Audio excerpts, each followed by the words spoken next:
Voilà, bon, ben, rebonjour tout le monde. Bienvenue à la séance d'information pour le programme de financement de projet.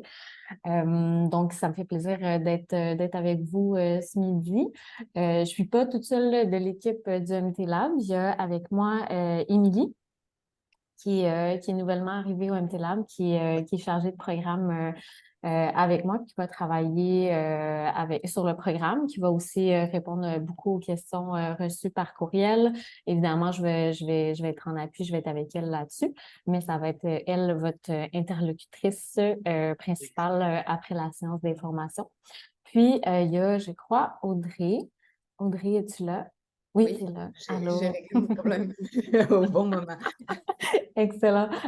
Audrey, qui est la directrice du programme d'innovation touristique, qui est également impliquée là, dans le programme de financement de projet, et donc qui va être avec nous sur la séance d'information pour répondre à toutes vos questions. D'ailleurs, par rapport aux questions, il va y avoir quand même pas mal de monde là, sur la séance aujourd'hui. Fait qu'on va essayer d'y aller. Vous pouvez, pendant la séance, les poser via le chat. Donc, écrire vos questions au courant là, de la séance d'information.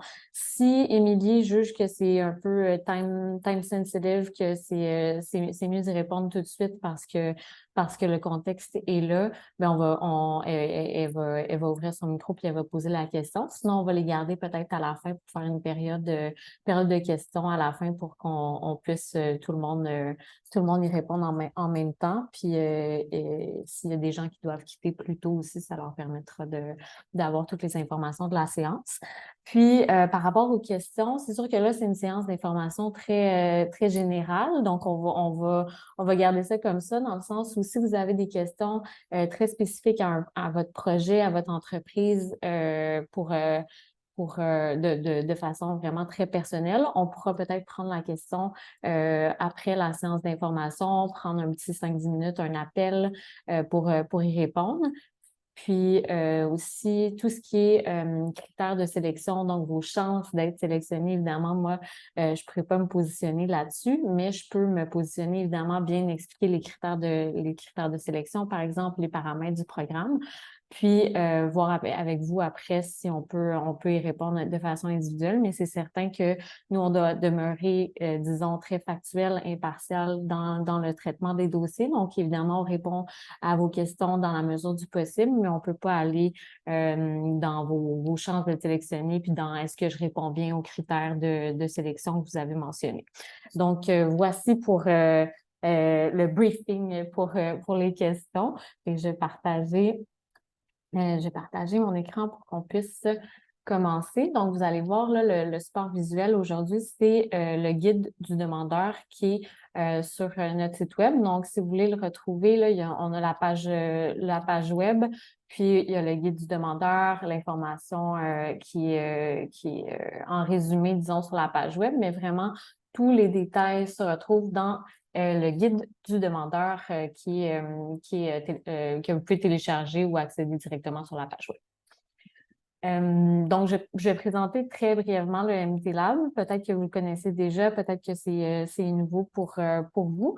Mais en fait, le MT Lab, c'est un hub d'innovation ouverte. Donc, nous, on fait évidemment des programmes d'accompagnement pour les entreprises, les startups, mais on a aussi des programmes de financement. On est un hub d'innovation. Donc, on fait en sorte aussi qu'il y ait des projets qui se passent entre les entreprises innovantes, mais aussi des gens de l'industrie touristique, de la culture et du divertissement.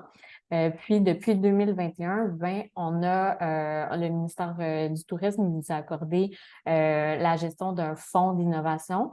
Puis, en fait, c'est 10 millions de dollars qu'on a sur un horizon de 5 ans et donc d'où est né notamment le programme de financement de projet, mais aussi plein d'autres programmes. Peut-être que vous avez vu aussi cette semaine, on a lancé là, la certification en innovation touristique destinée aux employés des organisations touristiques. Donc, c'est notamment le genre de programme qu'on a pour vous, donc pour les gens du secteur.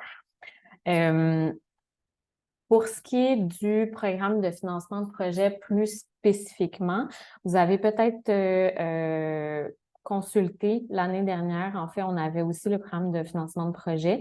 Là, ça revient cette année, mais avec quelques modifications, évidemment. Donc, on a amélioré le processus. On a changé aussi certains critères, certains paramètres. Donc, pour cette année, ben, ça demeure un peu dans la même vague. Donc, c'est un soutien financier de 50 de la valeur totale du projet qui est déposé, qu'on peut octroyer à une entreprise, une organisation touristique. Puis, ça va jusqu'à 90 000 $. Donc, c'est sous forme de subvention. Donc, c'est non remboursable. C'est 50 de la valeur jusqu'à 90 000 $. C'est-à-dire que si vous avez un projet, par exemple, à 300 000 $, ben, ça va quand même être un maximum de 90 000 $ qui va pouvoir être octroyé pour la réalisation du projet. Puis, évidemment, on finance là, des projets innovants.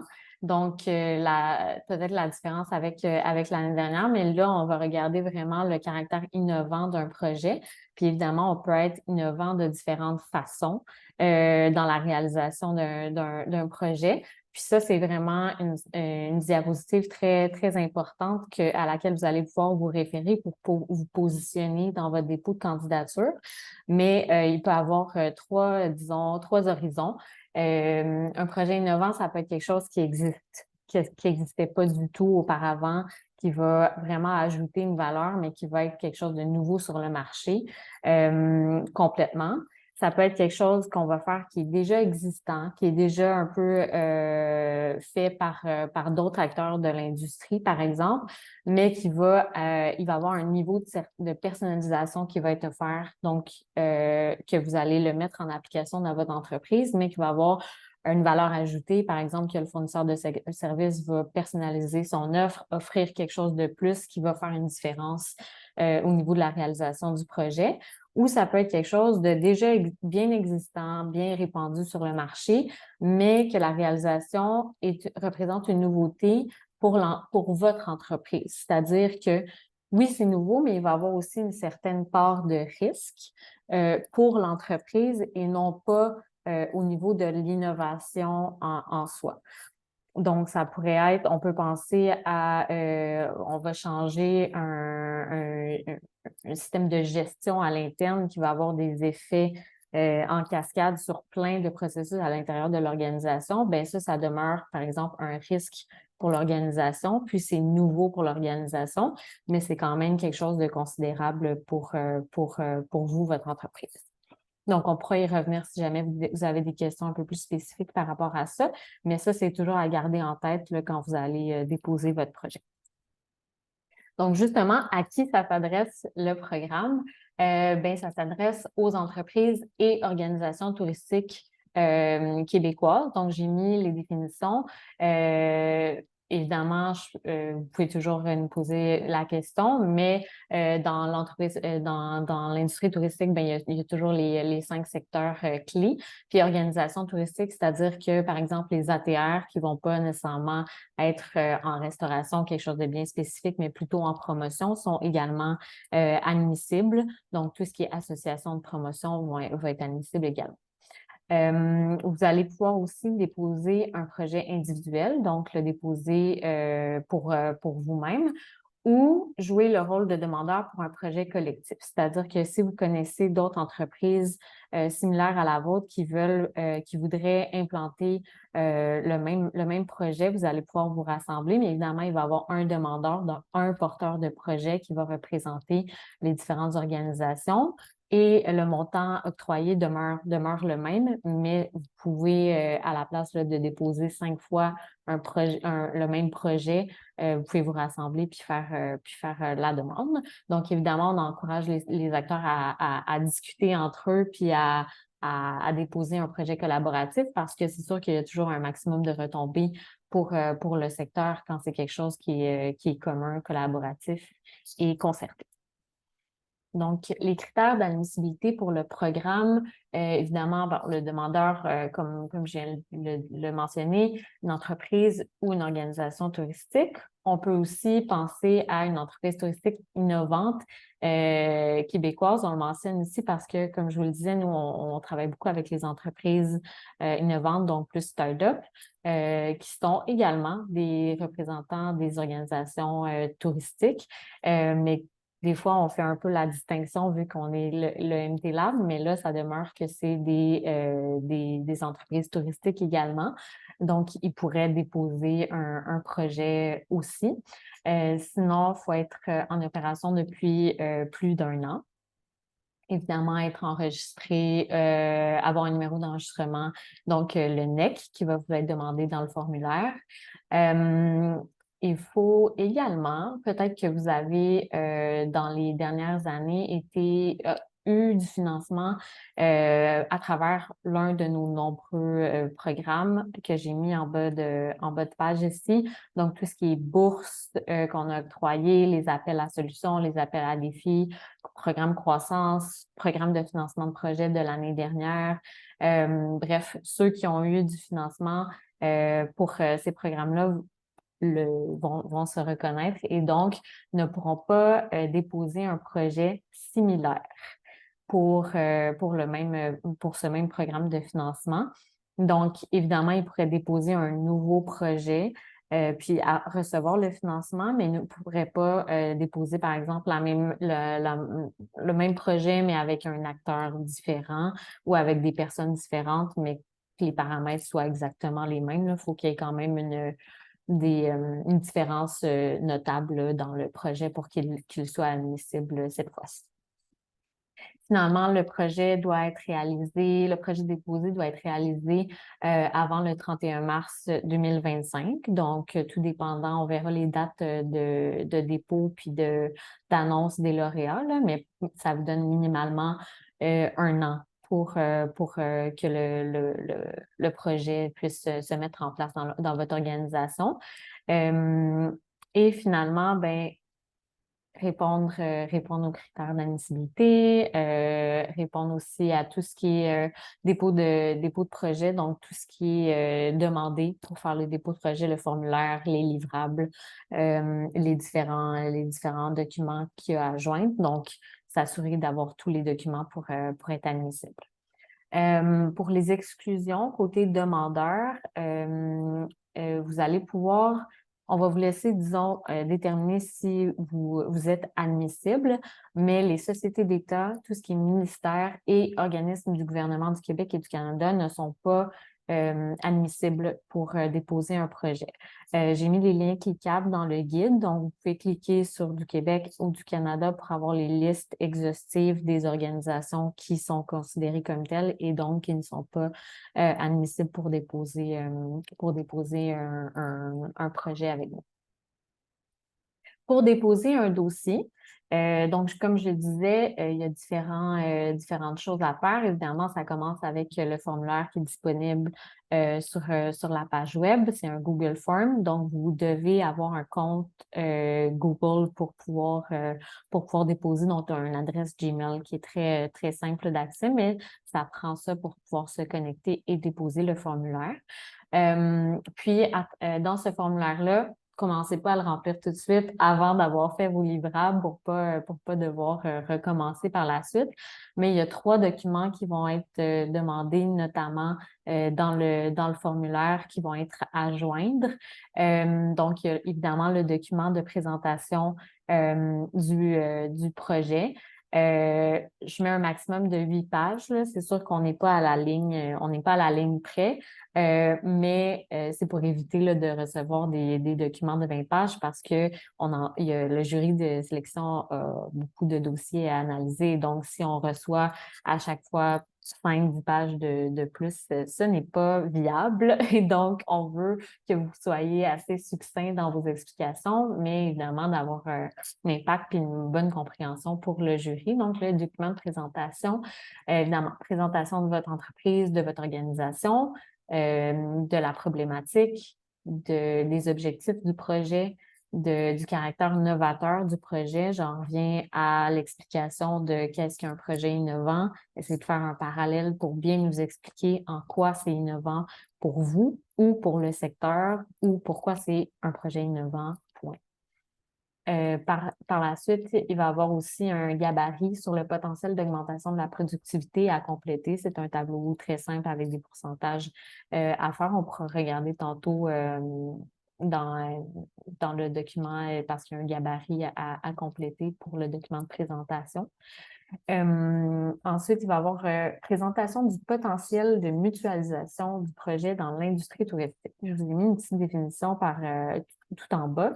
En fait, ça veut seulement dire que le projet que vous allez déposer, que vous voulez réaliser, est-ce que c'est un projet qui pourrait être repris, entre guillemets, évidemment, pas dans tous ces détails, mais quelque chose qui pourrait être réappliqué par un autre acteur de l'industrie touristique, que ce soit, par exemple, une organisation similaire.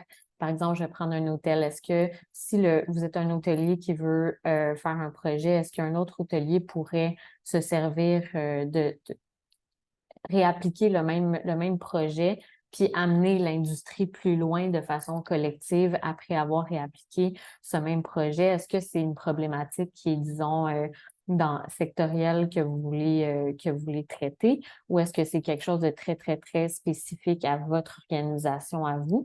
Donc, c'est un peu l'explication qu'on recherche ici pour avoir une meilleure idée de comment ça peut être mutualisable dans l'industrie. Ensuite, vous pouvez vous présenter votre fournisseur, si applicable. Le si applicable est très important ici parce que vous n'êtes pas obligé d'avoir un fournisseur. Si vous voulez faire un projet de développement, un projet innovant à l'interne et le réaliser avec des ressources internes, ce n'est pas impossible. Et donc, si vous avez un fournisseur externe, nous le présentez ici. Sinon, mentionnez que ce n'est pas le cas, puis nous expliquer un peu comment ça va se faire à l'interne.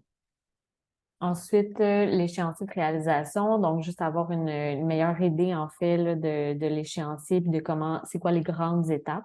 On ne veut pas nécessairement que vous y allez très, très, très en détail, mais on veut savoir c'est quoi les grandes étapes, puis aussi s'assurer que ça puisse être terminé, comme je disais tout à l'heure, avant le 31 mars 2025.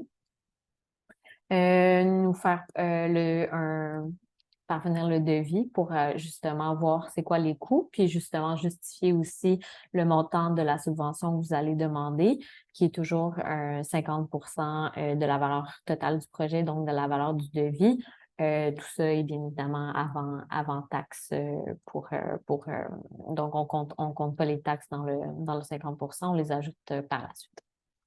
Et les résultats attendus pour votre entreprise ou votre organisation, donc tout ce qui est KPI, les indicateurs clés de performance, les retombées potentielles pour le secteur d'activité et pour la région. Donc, qu'est-ce qu'on vise avec ça au niveau de l'organisation, mais aussi au niveau de l'industrie, au niveau de votre région? C'est vers où on s'en va, puis qu'est-ce qu'on attend comme résultat. Donc, ça, c'est les différents points à aborder dans le document de présentation du projet. Ça va être finalement le document qui va être analysé par le jury, là, pas uniquement, mais c'est quand même un gros bout là, du dépôt.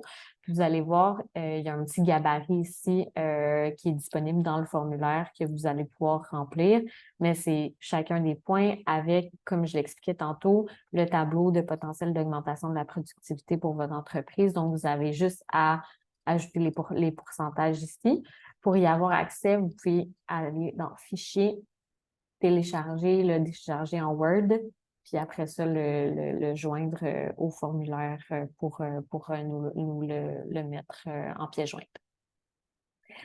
Deuxième document, lettre d'engagement de la part de la direction ou du conseil d'administration du demandeur. Donc, en fait, ce qu'on veut ici, c'est d'avoir l'amont de la direction. Peu importe qui de votre équipe va déposer le projet, ben il faut évidemment que la direction puisse dire vous avez, disons, on veut aller de l'avant avec ce projet-là. On a les fonds disponibles pour le 50% qu'il faut que le demandeur fournisse pour que le projet se réalise. Puis, on a aussi tout ce qui est ressources humaines pour pouvoir réaliser le projet. Donc, tout ce qui est ressources et amont de la direction, bien, finalement, c'est ça qu'on veut retrouver dans la lettre d'engagement qui est demandée. Évidemment, tout dépendant de la structure, bien, ça va être soit la direction ou signé par le conseil d'administration.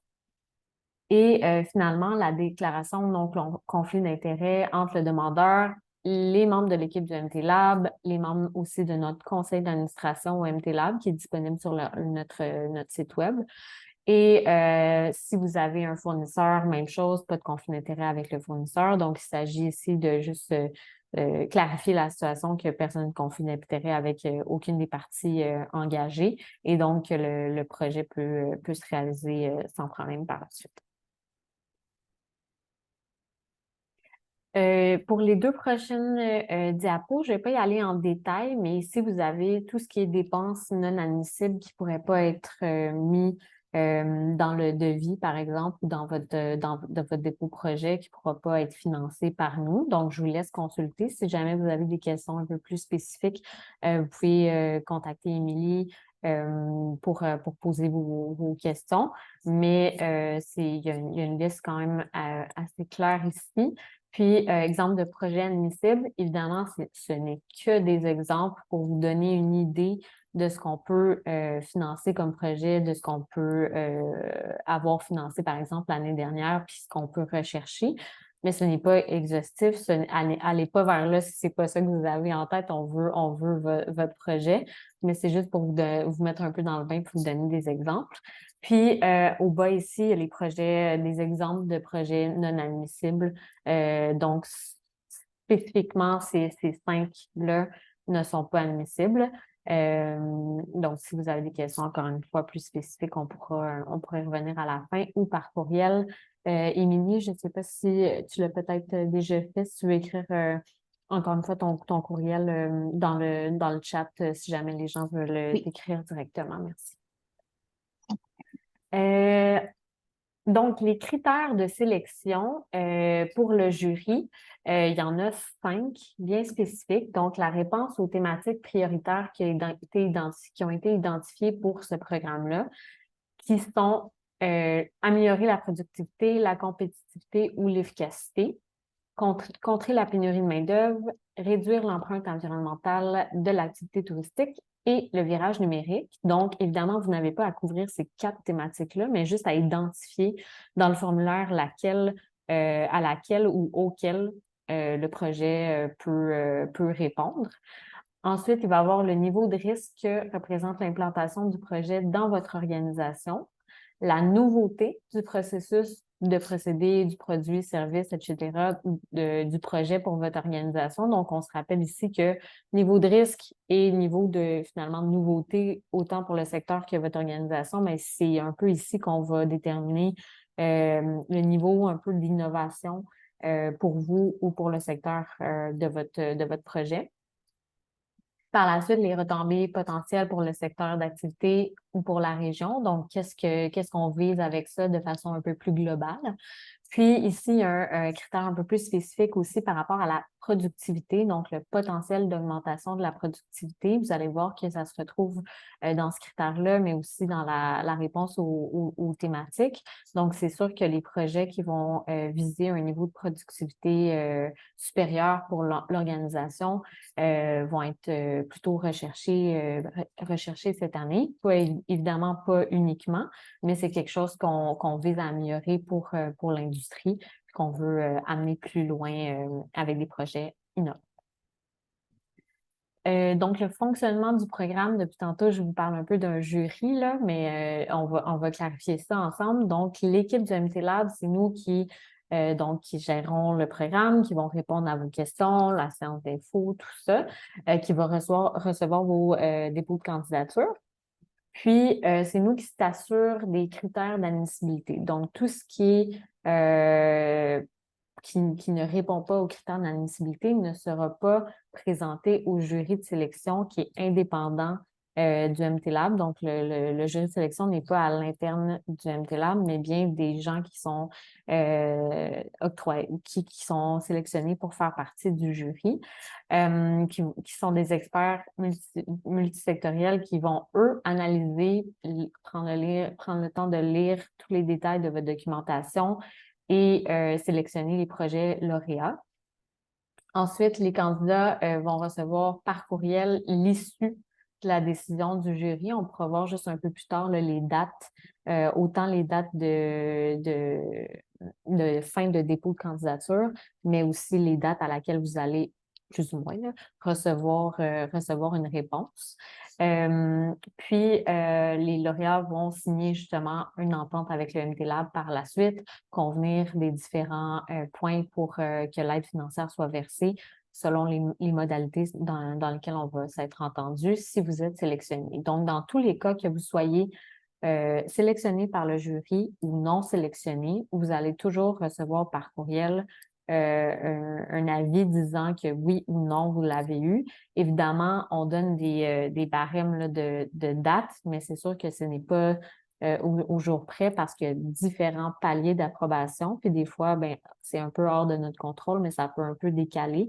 Et donc, on ne vous donnera pas une date butoir exacte, mais bien un moment. Mais sachez que vous allez toujours recevoir une réponse, que ce soit positif ou négatif. Donc, on a lancé l'appel à projet le 22 août. On est aujourd'hui à la séance d'information. Puis, il y a 2 dates butoirs pour ce programme-là. Donc, il y a le 22 octobre et le 22 décembre. On est thématique dans nos 22. 22 octobre, donc, est la première date de tombée pour les dépôts des dossiers, le premier dépôt. C'est-à-dire qu'après cette date-là, ceux qui déposent au 22 vont être analysés dans la première, je vais utiliser mon batch, avec le jury. Donc, il va y avoir une première délibération qui va être faite. Puis, il va y avoir différents projets qui vont être sélectionnés. Puis, par la suite, ceux qui vont avoir déposé après le 22 vont être analysés lors d'une deuxième délibération. Et donc, évidemment, les projets qui vont être sélectionnés lors de la deuxième délibération vont dépendre aussi de l'enveloppe budgétaire qui va être restante. Donc, ça serait très étonnant ça serait très, très, très surprenant qu'on épuise l'enveloppe budgétaire le 22 octobre. Mais je veux quand même mentionner que la deuxième portion là, pour la deuxième date de tombée, évidemment, ben on va analyser en fonction de ce qui restera comme budget. Puis, pour ceux qui vont déposer maximum le 22 octobre, vont recevoir une réponse au courant du mois de janvier, probablement plus vers la fin janvier. Et pour ceux qui vont déposer juste avant Noël, donc le 22 décembre, vont recevoir une réponse probablement plus vers la mi-mars 2024. Et donc, à partir de là, comme je le disais, vous aurez minimum 1 an pour mettre en place et donc réaliser le projet à l'intérieur de votre organisation. Donc, ça fait le tour rapidement, mais évidemment, on va répondre aux questions, puis peut-être que je pourrais justement, ça va me permettre d'approfondir probablement un peu plus certaines diapositives.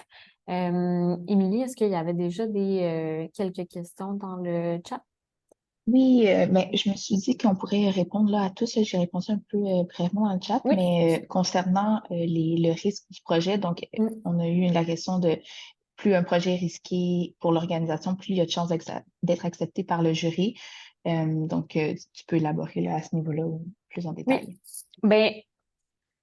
Ben, oui, mais dans le sens où ce n'est pas parce que c'est très, très risqué pour une organisation que ce l'est pas pour une autre. Dans le sens où je pense que toutes les organisations ne sont pas au même niveau, peu importe de quoi on parle, si on parle de processus, si on parle de processus RH, si on parle d'accueil du visiteur, peu importe. Il faut que ça soit risqué pour vous et non pas pour le voisin qui est rendu à faire 5 projets innovants, puis que peut-être pour lui, ça serait aucunement risqué. Mais moi, je veux que vous m'expliquiez, mais au jury surtout, en fait, pourquoi c'est risqué pour vous? Quel genre de risque votre organisation prend pour mettre en place ce projet-là à l'interne? Qu'est-ce que ça implique comme changement? Est-ce que le fait d'intégrer cette nouvelle chose va avoir un effet de cascade, va modifier tel processus, puis que finalement, ça devient quand même assez risqué, mais que c'est quelque chose que vous devez faire à l'interne?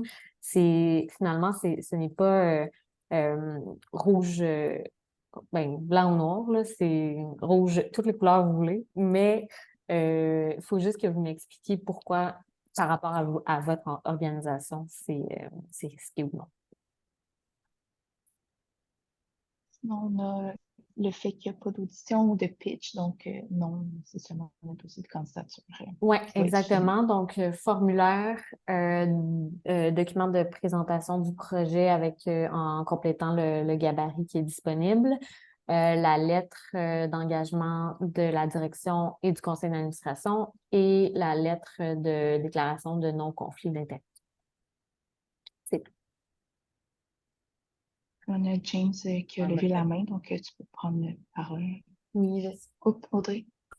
Salut, merci beaucoup, Andrea et Émilie, pour la présentation. Je me demandais, vous avez mentionné que ça couvrait 50% des dépenses. L'autre 50%, ça peut venir d'où? Est-ce que c'est notre choix? Oui, oui, exactement. Il n'y a pas de contrainte à ce niveau-là, mais bien évidemment, tu sais, des fois, on a la question de est-ce que je peux avoir un autre financement pour réaliser ce projet? Oui, mais c'est-à-dire que au moment du dépôt, vous devez vous assurer de déjà avoir, tu sais, accès à cet argent-là. Il ne faut pas que ça soit on va essayer d'aller le chercher parce que justement, c'est là un peu pourquoi on demande la lettre de la part de la direction ou du conseil d'administration. C'est pour s'assurer que les fonds, peu importe ce qui arrive, sont disponibles et que le projet peut être réalisé. Parfait. Alors, si je comprends bien, si nous, par exemple, on est déjà backé par Investissement Québec pour un Mhm. certain montant, Ouais. on peut utiliser ça puis le jumeler ensemble. Exact. Excellent. Merci beaucoup. Oui. Audrey, tu as une question. Oui, j'ai une Non, question. peut-être tu veux Non, en ajouter fait, quelque chose, vas-y. oui, c'est par rapport, il y avait une question qui était demandée, est-ce qu'on peut, bon, je comprends qu'on ne peut pas faire des mises à jour de site web, est-ce qu'on peut lancer une application? Puis je trouve qu'il y a un élément qui est intéressant à discuter ici parce que ça démontre en fait de ce qui est une innovation pour le MT Lab et je pense pour l'ensemble de l'écosystème d'innovation. C'est-à-dire que si une organisation décide de développer une application pour ses clients, en soi, on peut penser que c'est une innovation, d'accord, mais ça dépend de quelle façon c'est fait. C'est-à-dire que si du début à la fin, vous faites votre propre cahier de charge, puis vous allez voir quelqu'un qui vous programme du début à la fin ça, et qu'ensuite l'entretien et tout ça dépend de vous, et que ça coûte énormément de frais de maintenir ça ensuite pour le futur, et puis que cette application-là servira à personne d'autre que vous par la suite à terme, qu'il n'y a donc aucune mutualisation possible, on n'est pas dans un projet innovant, même si on a l'impression que c'est innovant ce qu'on fait. Donc, il faut faire attention à comment on présente et comment on monte ces dossiers comme ça. Oui, une application peut l'être. Il existe peut-être des choses qui se rapprochent ou peut-être parler avec cette entreprise-là, voir est-ce qu'on peut la co-développer, l'adapter à notre réalité, puis ensuite que ce co-développement-là existe pour les autres. Je suis en restauration, j'ai vu quelque chose qui semblait vraiment cool que les gens d'aventure écotourisme utilisent. Je peux-tu m'en inspirer? Ou moi, j'ai une vraiment bonne idée, je vais aller voir une start-up, je vais essayer de co-développer quelque chose avec lui, puis après ça, la start-up pourra partir de son côté avec cette espèce d'exemple-là. On est plus dans cette dynamique-là que dans du faire développer. C'est pour ça que le site web est là, c'est qu'on ne veut pas quelque chose qui appartient uniquement à vous puis qui va mourir après. On a besoin d'exemples qui va pouvoir être structurant pour la suite des choses, puis pour l'industrie touristique dans l'avenir. Je ne sais pas si... J'espère que ça répond à des questions qui s'en a pas créées, mais bref. Merci. Bon. Parfait. Oui, Nancy. Oui, Juste enlever mon... Parfait, vous m'entendez? oui, on t'entend bien. Donc, moi, j'ai une question. On a déjà déposé notre projet, la première, au premier MT Lab, et malheureusement, ça a été refusé. Donc, c'était concernant un projet de RFID au niveau d'une station de ski. si je me trompe pas, on pourrait refaire une demande. Oui. Parfait. Puis, est-ce qu'à ce moment-là, dans le fond, ce que je comprends, c'est que les frais engagés jusqu'à maintenant, ils pourraient pas rentrer dans le projet, mais au niveau de la date où est-ce qu'on dépose, là, il pourrait avoir, Euh, ça c'est pourrait au, rentrer dans le... c'est au moment où le projet, à partir du moment où le projet est accepté et non pas au moment où vous déposez le projet. Donc, ça serait soit probablement fin mars ou fin janvier. Mais c'est sûr qu'au moment où vous déposez, il faut prendre en considération, selon le montant que vous voulez demander, là, qu'est-ce qui ne sera pas admissible finalement comme frais. Ouais. Parfait. Puis là, à ce moment-là, on va être comme en opération, mais il va sûrement avoir comme des frais au niveau de la mise à niveau ou des honoraires de nos fournisseurs. Est-ce que ça peut rentrer dans ça au niveau Euh, des critères? Par rapport, vous voulez dire par rapport à l'entretien? Ben, l'entretien et aussi le niveau de risque, là, parce qu'on parlait de risque tout à l'heure. Là, Oui. tu sais, on va voir au niveau du processus comment ça va se développer, puis qu'est-ce que ça engendre aussi comme défi. Donc, Oui. à ce moment-là, on pourrait faire une remise à niveau là, de nos critères là, par rapport à la demande. Puis, mon autre question est, est-ce qu'on peut déposer le même plan d'affaires? Parce que le projet est le même, c'est juste qu'il va être comme plus avancé, puis il va avoir, on va être dans une autre étape. Euh, je pense qu'il faudrait quand même identifier à quelle étape vous en êtes Oui, pour pas qu'on pense que le projet concerne tout. Mais c'est sûr que dans le cadre des bornes RFID, là, vous pouvez expliquer justement en quoi ça consiste de façon globale, mais quand même prendre soin de mentionner vous en êtes à quelle étape et qu'est-ce qui reste à accomplir pour la fin du projet. bon, ben parfait. Alors, c'est bien. Merci beaucoup, c'est gentil. Jane? James.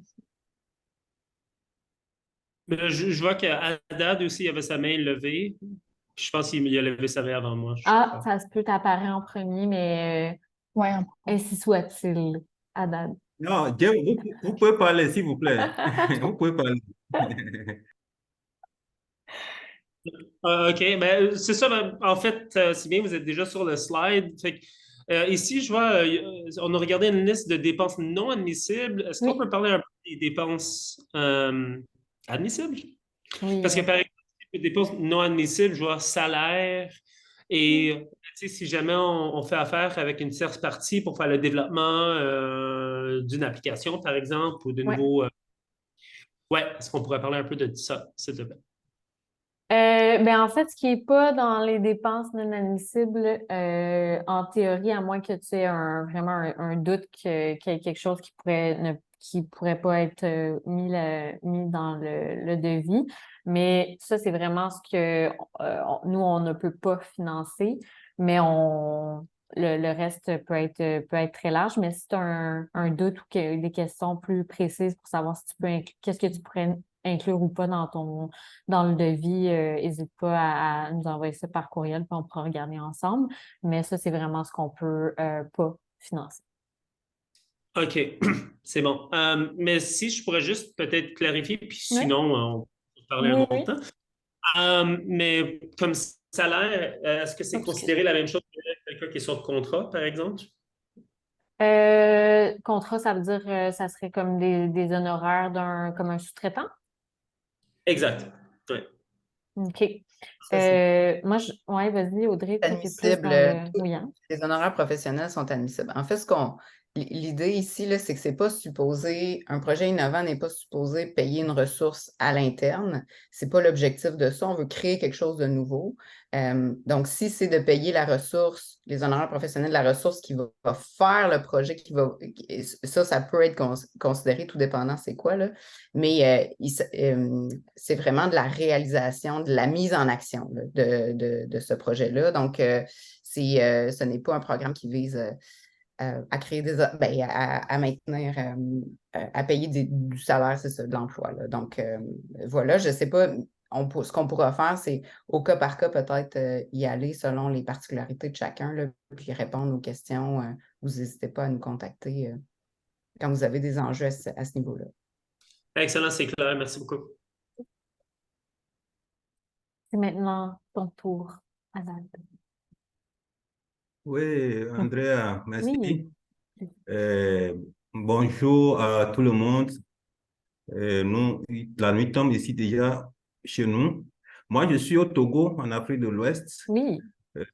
Ça m'a beaucoup plu de participer à cette séance Mhm. d'information sur les possibilités de financement des projets. Mais j'ai remarqué que ça ne concerne que les gens qui sont au Canada.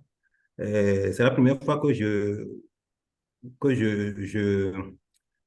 j'apprends sur le MT Lab. Oui. Mais je vais faire un effort pour parcourir un peu votre site web pour voir dans quel domaine vous êtes.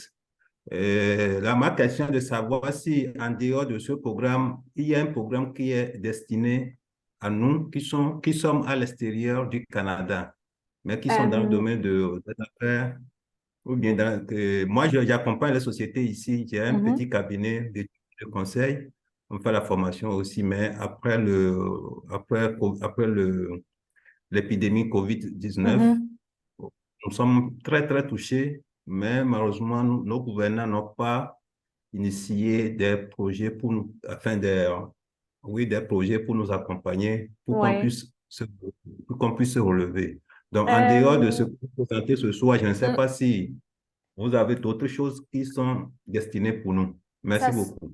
merci pour la question. En fait, ça ne sera pas avec nous. En fait, nous,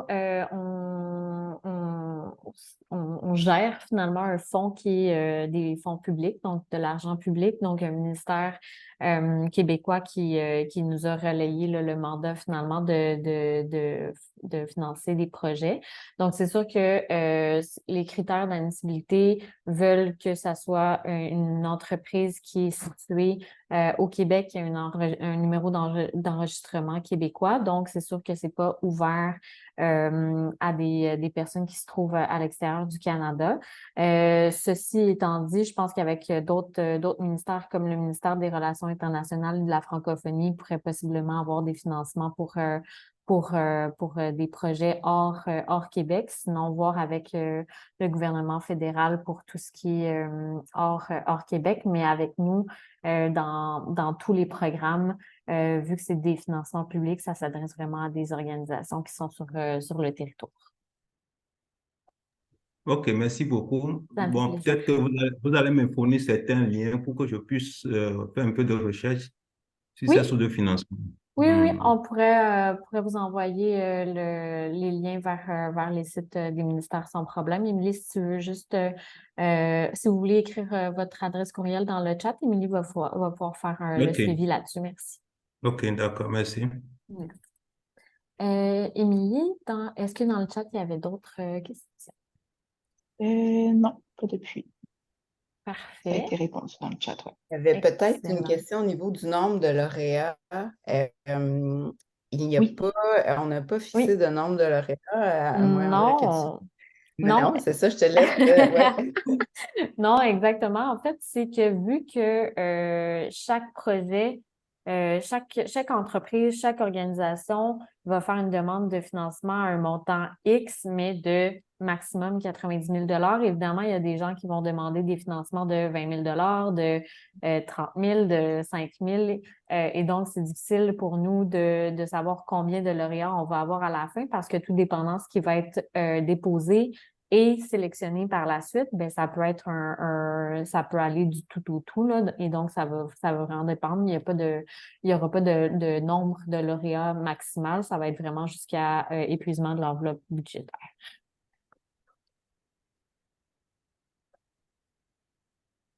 Est-ce qu'il y a... Puis, Oui, vas-y. est-ce que le projet peut être réalisé avec l'aide des partenaires ou fournisseurs à l'extérieur du Canada?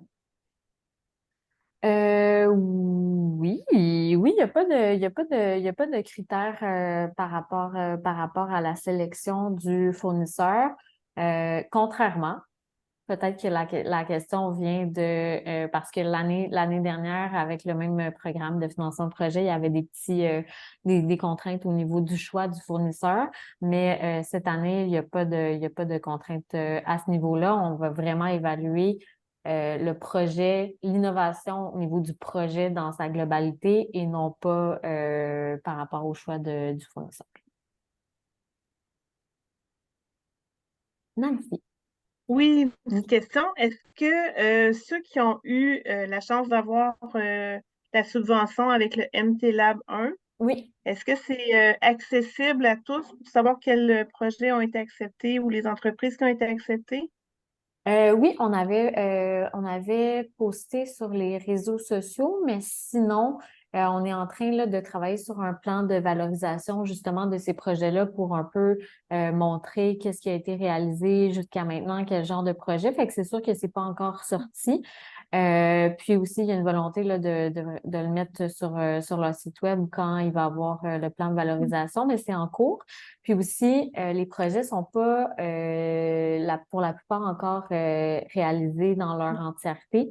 Fait que c'est pour ça qu'on n'a pas encore valorisé tout ça, mais ça s'en vient dans les prochaines semaines, mois.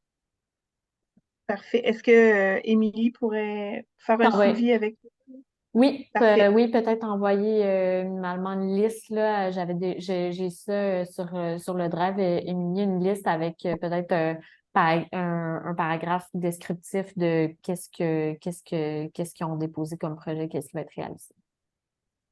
Parfait, merci, c'est gentil. Plaisir. Peut-être ajouter la subtilité que cette année, on couvre un petit peu plus large toute la question d'innovation, qu'on englobe un petit peu plus la notion de virage numérique, de mise à niveau, aussi technologique. Donc, l'année passée est un bon exemple, mais ça ne doit pas nécessairement aussi servir que de simples modèles. Donc, cette année, c'est ça, on a pris quand même une tournure un petit peu plus large, là. Ouais. Oui, bon point, Audrey. Donc, c'est sûr que c'est ça, c'est des bons exemples, mais ça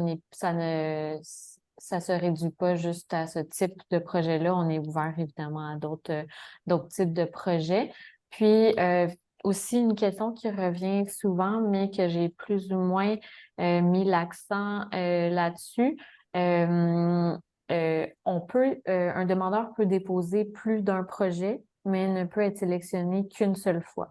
Et donc, si vous avez 3 projets à l'interne que vous voulez réaliser, un projet innovant, vous pouvez évidemment les déposer les 3, mais du moment qu'il y en a un qui est sélectionné par le jury, les autres ne seront soit pas évalués par la suite s'ils ont été déposés après, ou il va en avoir un qui va être sélectionné parmi les 3, même si les 3 pourraient être excellents, mais le meilleur va être choisi et financé. Voilà.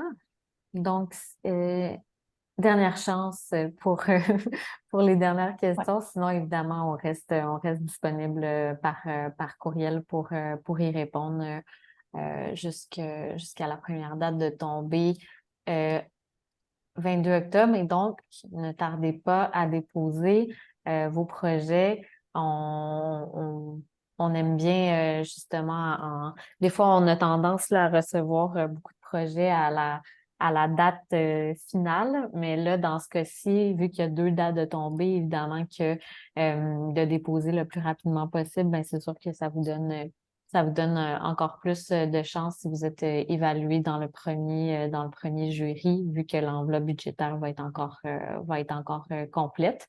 Donc, gardez ça en tête.